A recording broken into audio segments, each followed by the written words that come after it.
Brand new details indicate a pricey PlayStation 5, a new PSVR headset, and not many exclusives even on the Sony side of things. What is going on, guys and girls? It is GhostRobo, but also what is going on? We're going to get to all the pricing and the parts discussion that popped up on Bloomberg last night and what that means for how much you're going to spend if you want to buy a PS5.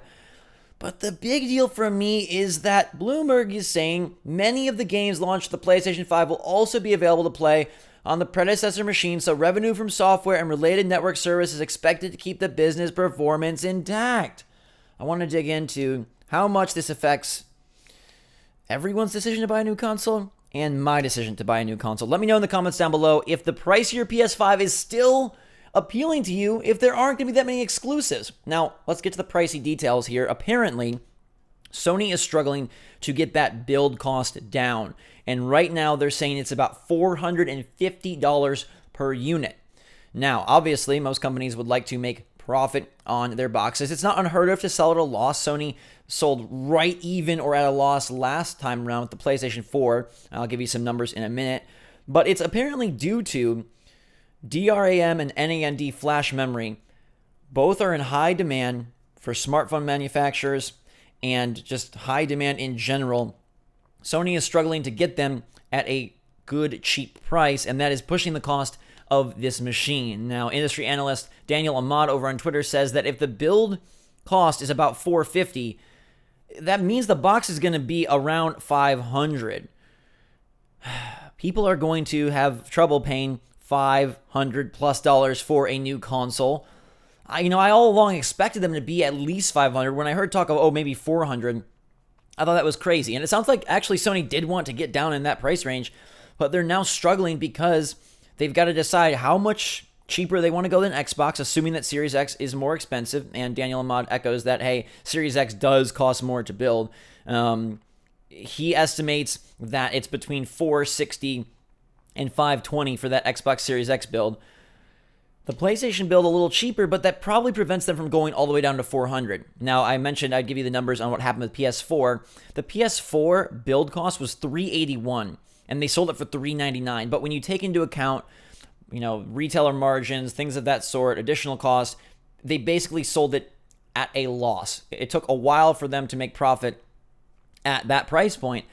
And so unless they're willing to do the same thing, they're going to have to push this into the $500 range or maybe higher. And of course, Bloomberg says that, as we heard before, that Sony is kind of waiting to see what Microsoft does. Now, we expect Microsoft to hold off on Xbox Series X pricing until E3. Does Sony want to wait that long? It sounds like it is a dicey situation within their offices because typically they like to reveal the price in February of the year of the console so that everyone can prep and get ready for it, both in-house and consumer. But that might not be the case this time. They may wait till a later date because they want to find out what Microsoft is doing and know how much leeway they have in terms of where to price this thing. Now, the other interesting note is that Sony is working on a new PSVR, and we expected this. PSVR was decently successful for them, pushing a couple million headsets, which is pretty impressive in the VR space. They've got a new version of the PSVR headset that is supposed to launch after PS5. So it's not going to launch alongside PS5, it's going to launch after. So we're looking at a 2021 launch for that new headset. Apparently, Sony has also already canceled some features, like a mirrorless camera, because of the constrained DRAM supply. So that might put a hamper on things, but it still should be a pretty cool headset. And if VR is your cup of tea, that is the easiest. Well, the Quest is pretty darn easy, but the Quest is pricier. The PSVR is pretty darn easy and does get some solid games because it is tied in to the PlayStation ecosystem. I now want to talk about, though, this whole thing of many of the games launched for PlayStation 5 will also be available to play on the predecessor machine. What is going on? It's a new console cycle, and the most exciting reason to upgrade to a new console, besides graphics and speed, to me is the new exclusive games. And Xbox has said, we're not doing it. We're not doing it. And initially, it shocked me. It blew my mind, but I understand their focus is on subscription. Their focus is on getting you into their services, not so much their boxes. So they don't care if you have an Xbox One, an Xbox One S, an Xbox One X, an Xbox Series X, a PC. As long as you're buying into their Game Pass and buying into Xbox Live, they're happy. That's what they want to push. And it sounds like they know that their box is not going to be the best seller next time around, so they'd rather split their games and share their wealth across devices to build this Xbox branding for services and subscriptions more than specific consoles. Now, I totally thought Sony was going to use this as an opportunity to say, haha, we're going to capitalize and take over the space with so many exclusive games. And I want to let you know, I still believe there will be big Sony PS5 exclusives at launch. I think many of the games launched for PS5, I think there will be some, Sony titles that are cross-gen.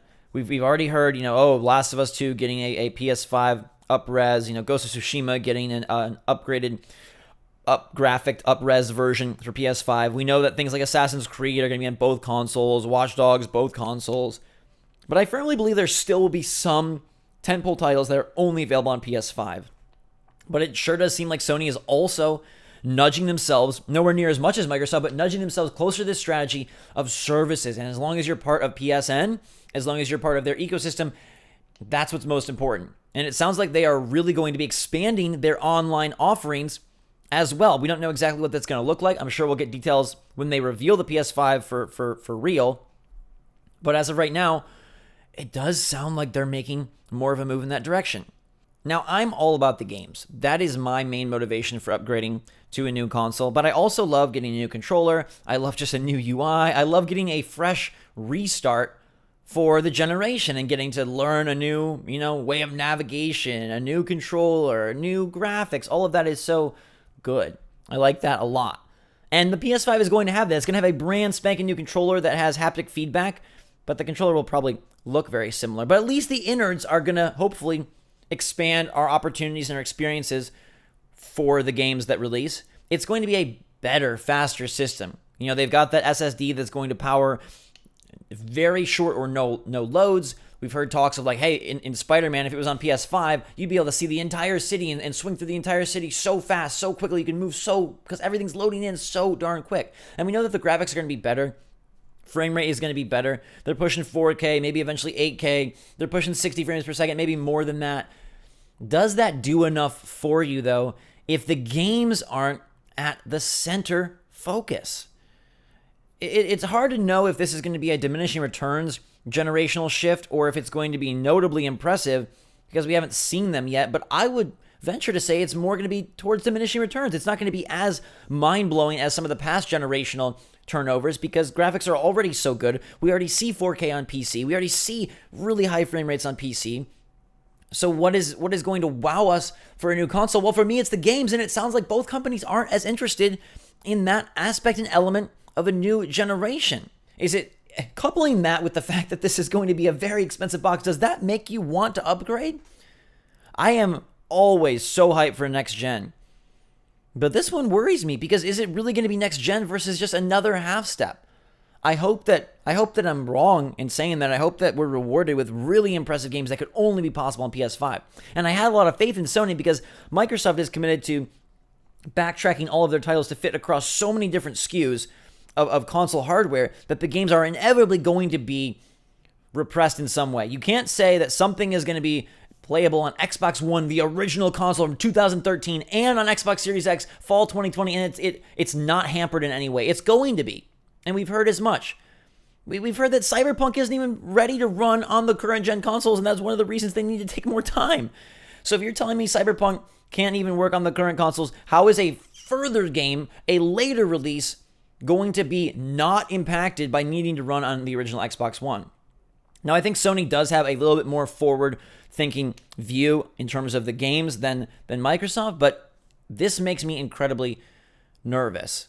I fully understand the incentive of wanting to utilize the already established install base that you have to push your software and profit because that's where the margins are really great, and they're not so much on the hardware. But I think it is foolish to completely disregard the fact that making great games that are exclusive to the new console will push the new console, will push the tech, will push the turnover from generation to generation, and eventually be rewarding for these companies. And I hope they still have some of that in their forecast and in their plans. And I do believe that Sony will. They don't have as many consoles to spread across. They don't seem as committed to that. We know that Microsoft is looking at multiple versions of their next-gen box. We know that they're looking at a cheaper entry point.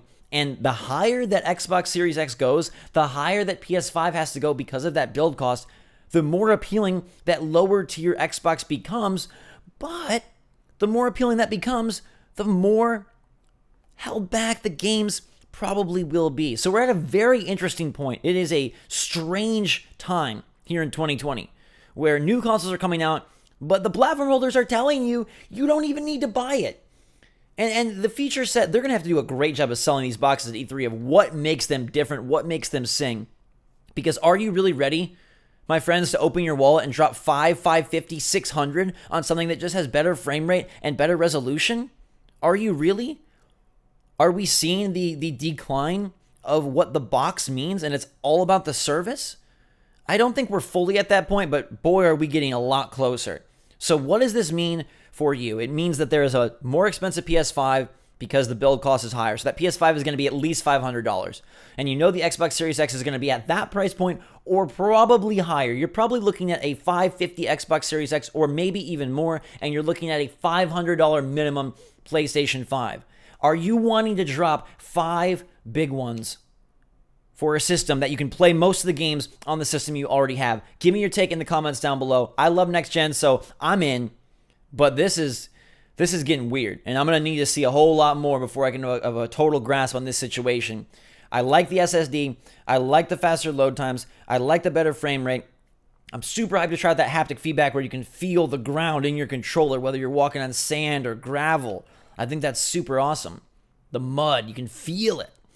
But how much is that just like hyperbole and gimmick? Will it really impact games, especially if they have to work on controllers that don't utilize that?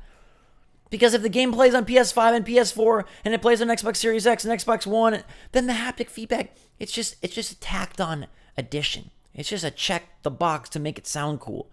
But if it's a true next-gen experience, then they could push that to the limit. And I hope that Sony knows that. I hope they remember that. I hope they think about that. Because if I spend $500, I want my box to play things that are exclusive to that system, that can only be experienced there, and that feel next-gen. And that doesn't just mean a little bit faster frame rate and a little higher resolution. It means something evolved and something different, something fresh. I still think we get a few of those from Sony, but give me your take in the comments down below. Have a fantastic day, everybody. Until next time. So let me know your take in the comments down below. Thanks so much for watching, everybody. Have a fantastic day. Drink some hot chocolate. Be good to yourself and others out there. And until next time, we will see you all later.